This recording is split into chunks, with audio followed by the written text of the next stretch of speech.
ಪ್ರೀತಿಯ ಮಗುವೆ, ನೀನು ಆಗಾಗ್ಗೆ ಜನರು ಹೇಳುತ್ತಿರುವುದನ್ನು ಕೇಳಿರಬಹುದು. ಯಾವ ಹಣವನ್ನು ಉಳಿತಾಯ ಮಾಡಿದ್ದೀಯೋ ಅದು ನಿನ್ನ ಸಂಪಾದನೆ ಎಂದು. ಇವತ್ತಿನ ದಿನ ನಾನು ನಿನಗೆ ಏನು ಹೇಳುತ್ತೇನೆಂದರೆ, ನೀನು ನಿನ್ನ ಸಮಯ ಉಳಿಸಿದರೆ ಆ ಸಮಯ ನಿನ್ನ ಗಳಿಕೆ ಎಂದು. ಕಾಲವು 4 ಆಯಾಮಗಳದ್ದಾಗಿವೆ. ಎಲ್ಲದರಂತೆ ಅದು ಕೂಡ ಈ ತೋರಿಕೆಯ ಮಾಯಾ ಜಗತ್ತಿನ ಭಾಗವಾಗಿದೆ. ಆದರೂ ಈ ಮಾನವನ ಮನಸ್ಸೆಂಬುದನ್ನು ನಿನ್ನ ಬೆಳವಣಿಗೆಯ ಮತ್ತು ಗುಣಗಳ ಅಳತೆ ಗೋಲಾಗಿ ತೆಗೆದುಕೊಳ್ಳುತ್ತಾರೆ.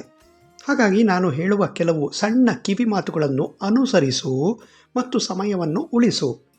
ನಿನ್ನ ಮೊಬೈಲ್ಗಳಿಂದ ಕೆಲವು ಉಪಯೋಗವಿಲ್ಲದ ಆ್ಯಪ್ಗಳನ್ನು ತೆಗೆದುಹಾಕು. ಅದರಲ್ಲಿ ಬರುವ ಎಲ್ಲ ಸೂಚನೆಗಳನ್ನು ಮೌನವಾಗಿರಿಸು. ಆಗ ನಿನಗೆ ತಿಳಿಯುತ್ತದೆ ಇಂತಹ ಅಭ್ಯಾಸಗಳಿಗೆ ನೀನು ಹೇಗೆ ಬಲಿಯಾಗಿದ್ದೆ ಎಂಬುದು, ಮತ್ತು ಹೀಗೆಯೇ ಅನೈಚ್ಛಿಕವಾಗಿ ಮೊಬೈಲ್ನ ಹವ್ಯಾಸಕ್ಕೆ ತಲೆಬಾಗಿದ್ದೀಯಾ ಎಂಬುದು ಸಹ ತಿಳಿಯುತ್ತದೆ. ಈಗ ಇದೆಲ್ಲದರ ಸಮಯ ಉಳಿತಾಯವು ಈ ಕೆಲಸಗಳಿಂದ ಆಗುತ್ತದೆ ಮತ್ತು ಮನಸ್ಸು ಕೂಡ ಶಾಂತಿಯಿಂದ ಇರುತ್ತದೆ.